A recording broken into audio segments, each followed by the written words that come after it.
கோதுமை ரவை கொஞ்சோண்டு எண்ணெயில் வறுத்துட்டு, இல்லை தேங்காய் எண்ணெய் வறுத்திங்கன்னா சூப்பராக இருக்கும். நல்லா வறுக்கணும். வறுத்துட்டு வெல்லம் தண்ணியாக காய்ச்சி வச்சுக்கோங்க. 1க்கு 3. இப்போ ஒரு கிளாஸ் போட்டிங்கன்னா 1க்கு 3 கேசரி பாத் பண்ணுறோம்ல அதே ஸ்டைலில் தான் இதில் கோதுமை ரவையில் பண்ணியிருக்கேன். முந்திரி பாதாம் இருந்தால் போட்டுக்கோங்க, இல்லை முந்திரி மட்டும் போட்டுக்கோங்க. ரொம்ப நல்லாயிருக்கும். ரவையை வறுத்துக்கோங்க. கோதுமை ரவையை தேங்காய் எண்ணெய் இருந்தாலும் சரி, நான் உங்கள் வீட்டில் எண்ணெய் இருந்தாலும் சரி, நெய் இருந்தாலும் சரி, நல்லா வறுத்துட்டு இது முந்திரியும் அதிலே போட்டு வறுத்துட்டு ரவையை நல்லா வறுக்கணும்.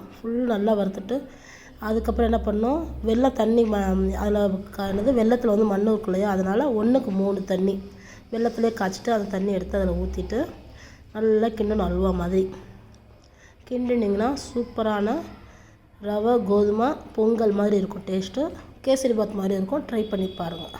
பாய்.